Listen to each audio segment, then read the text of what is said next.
Hello बच्चों, कैसे हैं आप सब। आशा करते हैं आप स्वस्थ होंगे, खुश होंगे और घर पे रह के पढ़ाई कर रहे होंगे। तो चलिए आज की कक्षा शुरू करते हैं। जैसा कि हम लोगों ने पिछले वीडियो में पढ़ा था स्वर के प्रकार या भेद। ठीक, तो सबसे पहले आपको पता है स्वर क्या होता है। जिन वर्णों का उच्चारण हम स्वतंत्र रूप से कहते हैं वो स्वर कहलाते हैं। और स्वर के वर्ण या प्रकार कितने होते हैं? दो होते हैं। पहला होता है उच्चारण के आधार पर और दूसरा होता है जाति के आधार पर। तो अभी हम उच्चारण के आधार पर स्वर के भेद पढ़ रहे थे, जिसमें हमने देखा कि स्वर के तीन उच्चारण के आधार पर तीन भेद होते हैं, ह्रस्व, दीर्घ और प्लुत। ठीक, अब आज का जो हमारा टॉपिक है वो ये है कि स्वरों के उच्चारण यानी अपने मुख अंगों के द्वारा हम किन किन की सहायता लेकर स्वर का उच्चारण करते हैं। ठीक, तो सबसे पहले आज हम हेडिंग डाल देते हैं स्वरों के उच्चारण या स्वर का उच्चारण। स्वरों के उच्चारण हमारा आज का टॉपिक है स्वरों के उच्चारण। ठीक, यानी स्वर का उच्चारण हम कैसे करते हैं, किस किस प्रकार से करते हैं। तो पहला हो जाएगा आपका निर नु नासिक। ठीक, निरनुनासिक स्वर, निरनुनासिक स्वर या हम सिर्फ इतना ही लिखते हैं निरनुनासिक। उसके बाद दूसरा होता है अनुनासिक। क्या होता है? अनुनासिक। ठीक, फिर उसके बाद तीसरा होता है निरनुनासिक, अनुनासिक और तीसरा होता है सानुनासिक। सानुनासिक तीसरा होता है सानुनासिक। उसके बाद चौथा होता है विसर्ग युक्त। चौथा क्या होता है? विसर्ग युक्त। ठीक, विसर्ग युक्त। देखिए, निरनासिक, अनुनासिक, सानुनासिक और विसर्ग युक्त। तो अब इसमें हम देखेंगे कि स्वरों का उच्चारण हम किन किन की सहायता से, किन किन तरीके से करते हैं। ठीक, सबसे पहले हम देखेंगे निरनुनासिक। निरनुनासिक, ठीक, क्या होता है निरनुनासिक? तो हम आपको पहले समझाते हैं। जिन वर्णों का उच्चारण हम केवल मुख से करते हैं, यानी जहां पर हम नाक या नसिका की सहायता नहीं लेते, ऐसे वर्णों को ही निरनुनासिक कहते हैं। निर का मतलब होता है नहीं और नुनासिक यानी जहां पे नाक की सहायता न लेनी पड़े। ठीक, तो अब हम इसकी परिभाषा लिखते हैं कि यदि स्वरों का उच्चारण, यदि स्वरों का उच्चारण केवल मुख की सहायता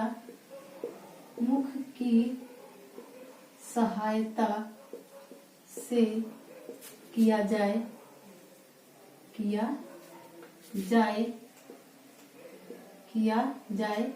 एवं नसिका की सहायता न ली जाए, एवं नसिका यानी कि नाक। ठीक, नसिका का मतलब नाक, यानी कि जहां पे नासिक की सहायता न ली जाए। तो एवं नसिका की सहायता न ली जाए, नसिका की सहायता न ली जाए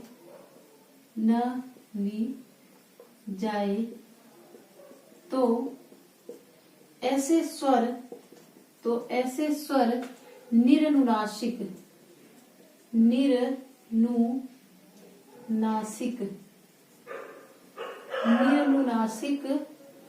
स्वर कहलाते हैं। ठीक, निरनुनासिक स्वर कहलाते हैं। देखिए, यदि स्वरों का उच्चारण केवल मुख की सहायता से किया जाए एवं नसिका की यानी नाक की सहायता न ली जाए तो ऐसे स्वर को, तो ऐसे निरनुनासिक स्वर कहलाते हैं। तो ऐसे स्वर को, सॉरी यहाँ पे स्वर लिखना पड़ेगा, तो ऐसे निरनुनासिक स्वर कहलाते हैं। एक बार फिर से समझते हैं, ठीक। देखिए, निरनुनासिक क्या होता है? यदि स्वरों का उच्चारण केवल मुख की सहायता से किया जाए एवं नसिका मतलब नाक की सहायता न ली जाए तो ऐसे स्वर निरनुनासिक स्वर कहलाते हैं। इसके अंतर्गत सभी स्वर आ जाते हैं, जैसे अ, आ, ई, उ, री, ए, ऐ, ओ, औ, अंग और ह नहीं आएंगे, ये विसर्ग में आएंगे, ठीक। यानी ये सभी इसको हम बोलेंगे, अपने मुख से बोलिए। देखिए, क्या आप जब इसका उच्चारण कर रहे हैं तो वहां आप नाक की सहायता ले रहे हैं? बोल के देखिए, अ, आ, ई यानी बड़ी ई, उ बड़ा ऊ, री, ए, ऐ, ओ, औ। देखिए, हम आराम से बोल रहे हैं और हम यहाँ पे नाक की सहायता नहीं ले रहे हैं। आप इसका उच्चारण जरूर करिए। अगर आप इसका उच्चारण करेंगे तो आपको ज्यादा अच्छे से समझ में आएगा, ठीक। अब आप इसका स्क्रीनशॉट लीजिए या लिखिए। फिर हम पढ़ते हैं अनुनासिक। चलिए, हम इरेज करते हैं, उसके बाद हम निरनुनासिक देखते हैं। किसे कहते हैं? निरनुनासिक, सॉरी अनुनासिक। निरनुनासिक तो हमने देख लिया, अब हम देखेंगे अनुनासिक, यानी किसे कहते हैं? अनुनासिक। तो सबसे पहले अनुनासिक का अर्थ क्या होता है? अनुनासिक का अर्थ होता है मुख और नाक दोनों से। ऐसे स्वर जिनका उच्चारण हम मुख और नाक दोनों से करते हैं उन्हें अनुनासिक स्वर कहते हैं, ठीक। तो इसकी हम पहले परिभाषा लिखते हैं कि यदि स्वरों का उच्चारण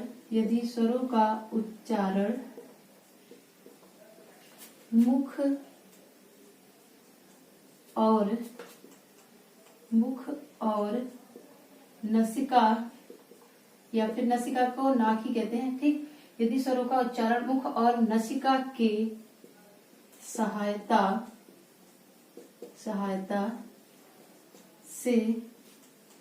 सहायता से हो और कोमल हो और स्वर कोमलता से बोला जाए और स्वर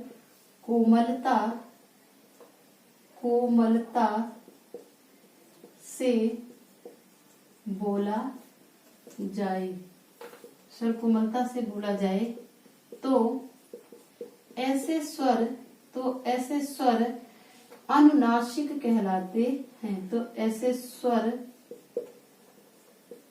अनुनासिक कहलाते हैं, ठीक। ऐसे स्वर अनुनासिक कहलाते हैं, ठीक। अनुनासिक स्वर कहलाते हैं। जैसे हम इसमें भी देखेंगे वो कौन कौन से स्वर हैं जिनका उच्चारण हम मुख और नाक दोनों से करते हैं, ठीक। तो इसमें वही स्वर आएंगे जो स्वर वहां पे थे, यानी कि जो स्वर निरनुनासिक में थे, लेकिन उनको हम नाक से नहीं सिर्फ मुख से बोल रहे थे। लेकिन इसमें यदि स्वरों का उच्चारण मुख और नसिका यानी मुख और नाक दोनों की सहायता से करेंगे और उसमें थोड़ी कोमलता आए तो अनुनासिक स्वर कहलाते हैं। देखिए, हम फिर से लिखते हैं, जैसे अ, आ, ई, उ, री नहीं आएगा इसमें, अ, आ, ई, उ, उसके बाद ए, उसके बाद ऐ, उसके बाद ओ, उसके बाद औ, ठीक। देखिए, अब हम इस पे क्या करेंगे? अभी हम इसको देखा हमने कि इसको हम सिर्फ मुख से ही बोल रहे हैं, यहाँ पे नाक की आवश्यकता नहीं हो रही है, तो इन पे हम बिंदी लगाएंगे।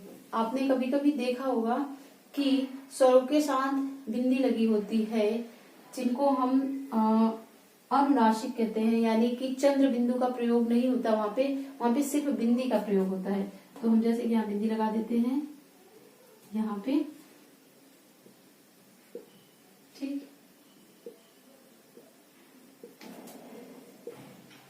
ऐसे। अब हम जब भी इसका प्रयोग करते हैं तो हम डायरेक्ट इस तरह से बिंदी नहीं लगाते हैं, हम क्या करते हैं, स्वरों की मात्राएं होती हैं और मात्राओं के साथ ही हम वहां पे बिंदी लगाते हैं। तो कैसे लगाते हैं अभी हम आपको उदाहरण देके समझाएंगे। पहले यहाँ से देख लेते हैं। यदि स्वरों का उच्चारण मुख और नसिका की सहायता से हो और स्वर कोमलता से बोला जाए तो ऐसे स्वर अनुनासिक कहलाते हैं या अनुनासिक स्वर कहलाते हैं। जैसे इसको हम बोलेंगे अंग, अ को हम यहाँ पे छोड़ देंगे क्योंकि अ के साथ हम इसका प्रयोग नहीं करते हैं, अ का सिर्फ हम मात्रा में प्रयोग करते हैं। जैसे कि आ, बोलिए आ, ई, बोलिए, आप बोलेंगे तो आपके नाक और मुख दोनों से स्वर यानी कि आवाज आएगी। जैसे कि ए, औ। देखिए हम इसको उदाहरण में बताएंगे तब आप इसको ज्यादा अच्छे से समझ पाएंगे कि किस प्रकार निरनुनासिक और अनुनासिक में अंतर होता है। यहाँ पे हम लिख देते हैं पहले निरनुनासिक, ठीक, और नीचे हम लिख देते हैं अनुनासिक। देखिए जैसे हम लिख दे आधी, जैसे लिख दे आधी, ठीक, आंकड़ा, उसके बाद लिख दे सिगार, क्या लिख दे सिगार, उसके बाद लिखते हम यहाँ पे गोद, क्या लिख दे गोद, हाँ ठीक है, इतना लिखते हैं। तो अगर हम इसको पढ़ेंगे, देखिए हम पढ़ते हैं तो यहाँ पे निरनुनासिक है, यहाँ पे हम नाक की सहायता नहीं लेंगे। देखिए बोल के देखते हैं आधी, आंकड़ा, सिगार और गोद, ठीक। अब हम इसको लिखेंगे, इसी को हम लिखेंगे ये वाली बिंदी लगा के। जब ये वाली बिंदी लगा के लिखेंगे तब जब हम इसका उच्चारण करेंगे तो नाक और मुख दोनों का प्रयोग करेंगे। देखिए लिखते हैं हम आंधी, अब आप इसको पढ़ेंगे आंधी, नाक और मुख दोनों से निकल रहा है हवा या वायु। उसके बाद आंकड़ा, उसके बाद आंकड़ा, उसके बाद सिंगार,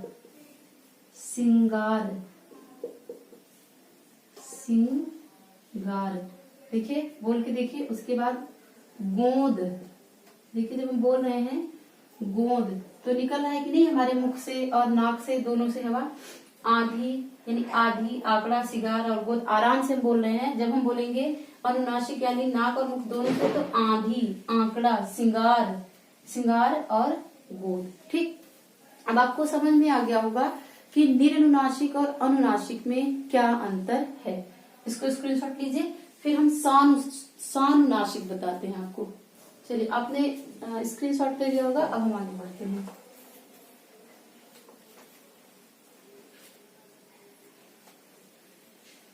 अब हम देखते हैं सानुनासिक क्या होता है। सानुनासिक, ठीक, इसमें स्वरों के ऊपर अनुस्वार का प्रयोग होता है। किसका प्रयोग होता है? अनुस्वार का। अनुस्वार का मतलब होता है सिर्फ और सिर्फ बिंदी। क्या होता है? सिर्फ और सिर्फ एक बिंदी, ठीक। वहां पे हम चंद्र बिंदु नहीं लगाएंगे, वहां पे सिर्फ और सिर्फ किसका? एक बिंदी का प्रयोग होता है। यानी कि जहाँ पे सानुनासिक यानी जहाँ पे नाक, जैसे कि नाक और मुख, इसमें भी नाक और मुख दोनों का प्रयोग किया जाएगा, लेकिन स्वर के ऊपर बिंदी होगी, ठीक। तो हम इसकी पहले परिभाषा देख लेते हैं कि इसमें स्वरों के ऊपर, इसमें स्वरों के ऊपर बिंदी होती है। क्या होती है? बिंदी। क्या होती है? बिंदी। यानी इसमें स्वरों के ऊपर गोला नहीं, बिंदी होती है। क्या होती है? बिंदी। इसमें स्वरों के ऊपर बिंदी यानी अनुस्वार का प्रयोग करते हैं। किसका? अनुस्वार का प्रयोग करते हैं, ठीक। यानी कि इसमें स्वरों के ऊपर बिंदी यानी अनुस्वार का प्रयोग करते हैं। ठीक, यानी जहाँ पे स्वर होगा वहां उसके ऊपर अनुस्वार होगा। आपने उसमें देखा यानी निरनुनासिक और अनुनासिक में स्वर के ऊपर बिंदी नहीं थी, मात्रा थी, मात्रा के बगल में बिंदी थी। लेकिन इसमें आप देखेंगे स्वर होगा, स्वर के ऊपर बिंदी होगी। इनको ही हम क्या कहते हैं, शानुनासिक कहते हैं। ठीक, लेकिन इसका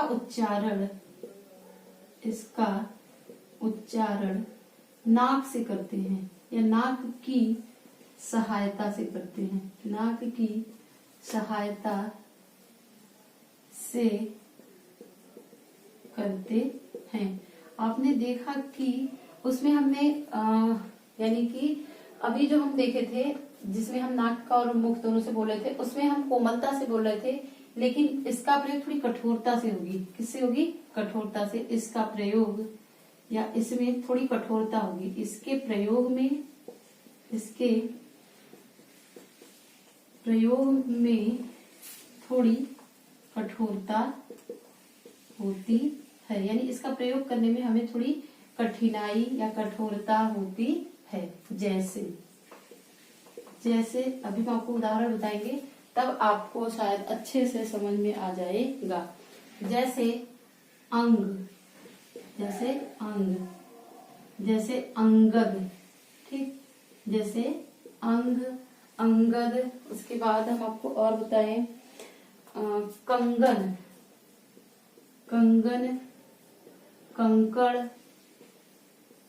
ईंट, क्या जाएगा? ईंट आदि। ये सब कौन से स्वर कहलाएंगे या किस स्वर से बने हुए हैं? शानुनासिक। यानी इनके प्रयोग हम नाक से ही करेंगे, लेकिन इनके प्रयोग में थोड़ी सी कठोरता होगी और स्वर के ऊपर बिंदी होगी। देखिए इसमें स्वरों के ऊपर बिंदी यानी अनुस्वार का प्रयोग करते हैं। इसका उच्चारण नाक की सहायता से करते हैं। ठीक, यानी अभी जो हमने देखा उसमें नाक और मुख दोनों से बोल रहे थे, लेकिन इसका प्रयोग हम नाक की सहायता से करते हैं। इसके प्रयोग में मैं भूल गई थी। इसके प्रयोग में थोड़ी कठिनाई होती है। जैसे अंग, अंगद, जैसे अंग, अंगद, कंगन, कंकड़, ईंट आदि। तो अब आप इसको समझ गए होंगे। जैसे अंग, अंगद, कंगन, कंकड़, देखिए नाक से निकल रही है आवाज, ईंट आदि। ठीक, तो इनका प्रयोग हम नाक से करते हैं और इनको बोलने में थोड़ी सी कठिनाई होती है। स्क्रीनशॉट लीजिए, फिर आगे बढ़ते हैं। स्क्रीनशॉट ले लिया होगा, अब हम आगे बढ़ते हैं इस करके।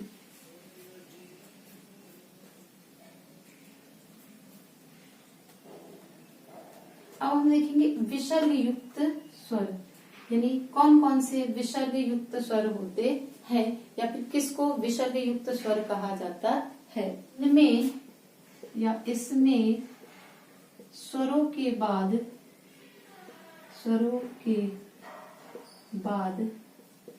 विसर्ग, स्वरों के बाद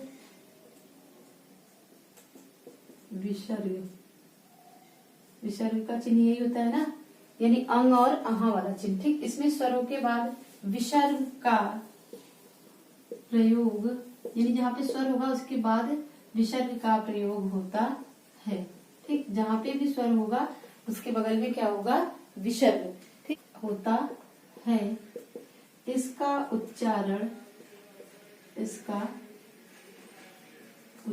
यानी इसका उच्चारण घोष ध्वनि, क्या होगा? घोष ध्वनि ह, क्या होगा? ह। घोष ध्वनि ह की तरह करते हैं। ठीक, इसका उच्चारण घोष ध्वनि ह की तरह होता है या ह की तरह होता है, ह की तरह होता है। ठीक, इसका उच्चारण ह की तरह होता है। और संस्कृत में इसका प्रयोग हिंदी में बहुत कम ही होता है। हिंदी में जब भी होगा तो तत्सम में होगा। तो संस्कृत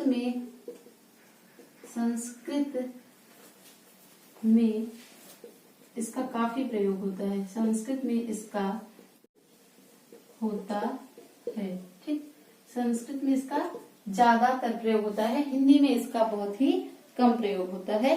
अगर हिंदी में आपने देखा होगा तो इसका प्रयोग हिंदी में, या इसका प्रयोग तत्सम रूप में, तत्सम शब्द के रूप में होता है। ठीक, इसका प्रयोग किसके रूप में होता है? तत्सम शब्द के रूप में होता है। क्योंकि आपने जब हिंदी पढ़ा होगा, यानी हिंदी स्वरों को जब आपने पढ़ा तो उसमें अंग और अह को हटा दिया गया था, क्योंकि अंग और अह का प्रयोग ज्यादातर, यानी जो विसर्ग और अनुस्वार है, इनका ज्यादातर प्रयोग संस्कृत में किया जाता है, इसलिए इनकी गणना हिंदी के स्वरों में नहीं हुई है। ठीक, इसको समझते हैं। देखिए, विसर्ग युक्त यानी ऐसे स्वर जो विसर्ग को अपने साथ लिए हुए होते हैं, तो इसमें स्वरों के बाद विसर्ग, विसर्ग नहीं लिखा जाता, विसर्ग का चिन्ह होता है। विसर्ग का चिन्ह क्या होता है? 2 बिंदी, इसको हम ह के रूप में पढ़ते हैं। ठीक, तो इसमें स्वरों के बाद विसर्ग का प्रयोग होता है। इसका उच्चारण घोष ध्वनि ह के तरह होता है। ठीक, संस्कृत में इसका काफी प्रयोग होता है, यानी ज्यादातर इसका प्रयोग संस्कृत में होता है। इसका प्रयोग तत्सम शब्द के रूप में होता है। हिंदी में अगर आप ये मिलेगा तो तत्सम शब्द के रूप में मिलेगा। जैसे हम इसका उदाहरण बता देते हैं। जैसे प्रातः, जैसे प्रातः, उसके बाद मनः कामना, मनः कामना, स्वतः, स्वतः, ऐसे बहुत सारे शब्द हैं जिनके बगल में, यानी स्वर के बगल में विसर्ग लगा होता है। उसके बाद अतः, अतः, देखिए आदि, आदि लिख देते हैं हम यहाँ पे, आदि। देखिए यही बिंदी है जिसको हम यहाँ पे विसर्ग बोल रहे थे। देखिए यहाँ पे त के बाद अ आ रहा है, प्रातः, यानी स्वर के बाद जो ये स्वर का प्रयोग हम विसर्ग के रूप में कर रहे हैं, प्रातः, मनः, और इसको हम बिंदी नहीं बोल रहे हैं या विसर्ग नहीं, बल्कि हम उसको ह के रूप में बोल रहे हैं। अभी हमने यहाँ देखा कि इसका प्रयोग हम ह ध्वनि की तरह करते हैं या ह ध्वनि के रूप में करते हैं। तो प्रातः, मनः कामना, स्वतः, अतः, आदि। ठीक, यानी ये जो विसर्ग था उसका प्रयोग हम स्वर के रूप में, यानी बिंदी के रूप में कर रहे हैं, या ह के रूप में, ध्वनि में हम ह के रूप में करते हैं। ठीक, हम आशा करते हैं कि आपको इतना समझ में आया होगा, और इसका आगे का टॉपिक हम लोग नेक्स्ट वीडियो में पढ़ेंगे। आज के लिए इतना ही, धन्यवाद।